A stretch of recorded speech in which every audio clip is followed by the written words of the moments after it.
What's up, YouTube world? I'm back featuring for Christchurch, and I got a video to talk to you about. I'm here to talk to you guys, the people who view my videos and got me over 1,000 views. Thank you.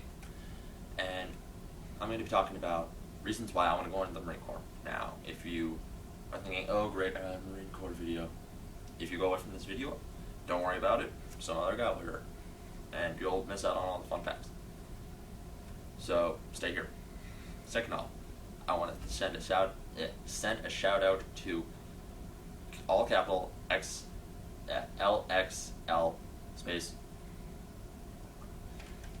Sweet, and he is an 8-year veteran of the Marine Corps. And if you do happen to watch this, sir, thank you. And to all our veterans out there or active duty military, thank you. And right, on to reasons. Reason 1.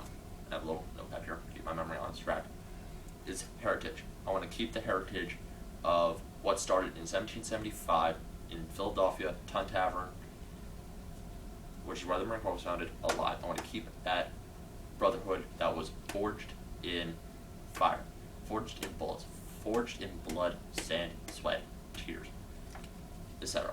I want to keep that alive and to keep that heritage going on, and I hope to pass that on to many of you.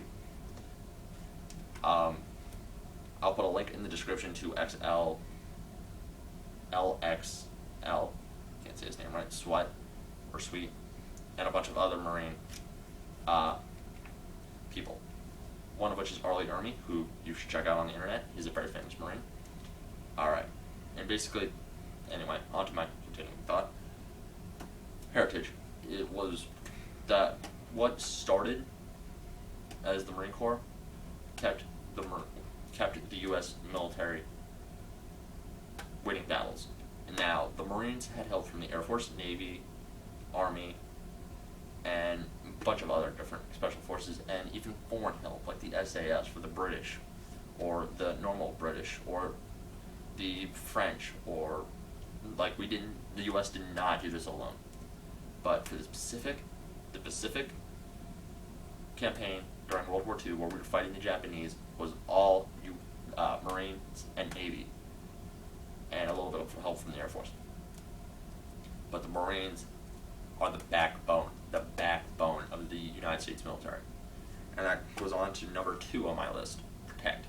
I want to protect not just my amendments, but your amendments, my kids' amendments, my neighbors' amendments, my friends' amendments.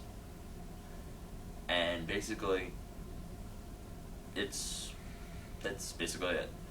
Just to protect this great nation, and to protect not just our way of life, but America's way of life, our freedom. I want to keep freedom, democracy, the right to vote, the right to own a gun. Now, if you don't like your amendments, then I don't like you, because they're basically make our lives a lot easier.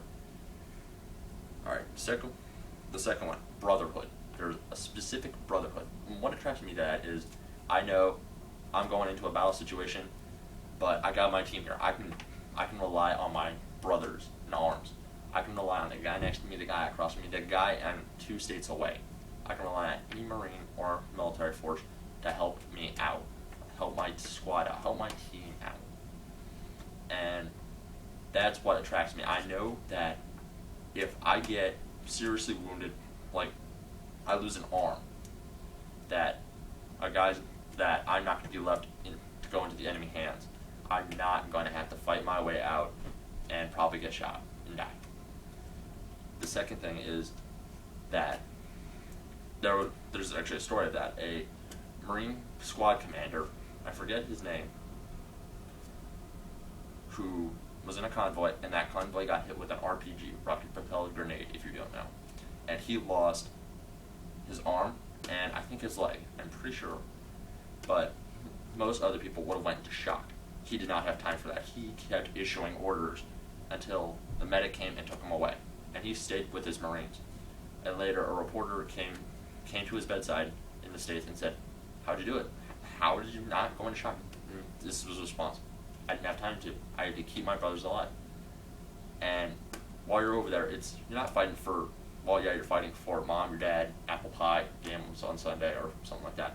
But you're also fighting for the guy next to you, the guy right next to you to keep you alive. You're also keeping him alive, and he's keeping you alive. It's a chain situation. Second on my list is Elite of the Elite.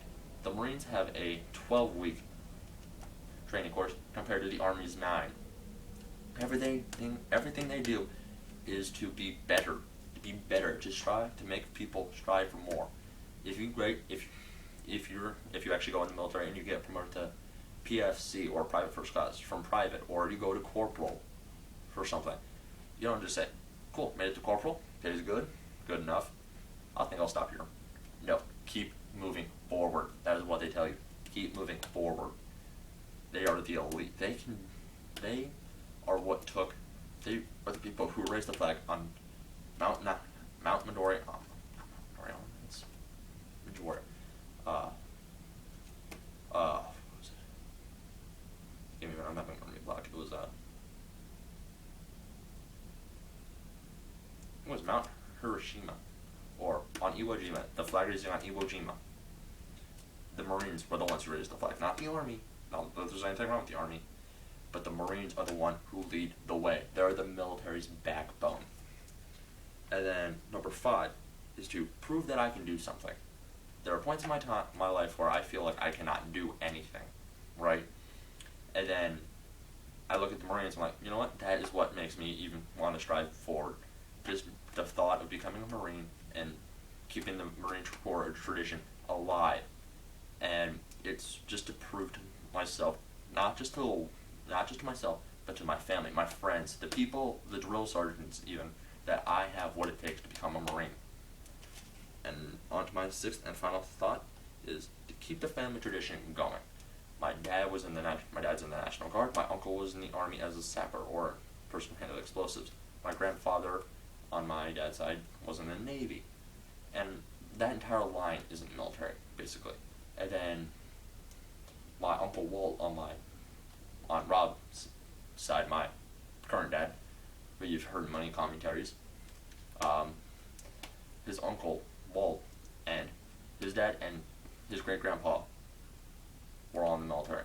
Uncle Walt is out of the Marine Corps, and he was the highest ranked, and he basically got a lot of benefits out of the Marines. The second one is my great-grandpa, or my dad's dad, was in the Army during Vietnam. I don't know if he served, but, it doesn't always help. It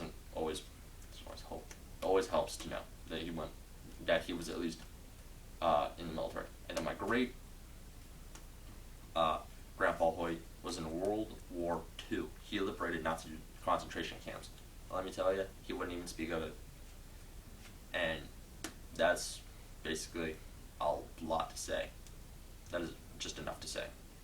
So I hope you enjoyed this video, and I'm going to leave you with this. I'll leave you with these several things. If you're going into the military, why? Why do you want to go in the military? Make a list. I've made my list, as you can see here. It's only 6 points, though, for this video. And if you're thinking about going in the military, talk to all the recruiters. See what's going to be like for the Air Force, the Navy, the Marine Corps, the Army. And finally, there's just one thing I want to leave to you.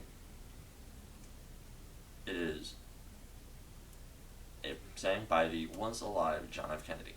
Ask not what your country can do for you, ask what you can do for your country.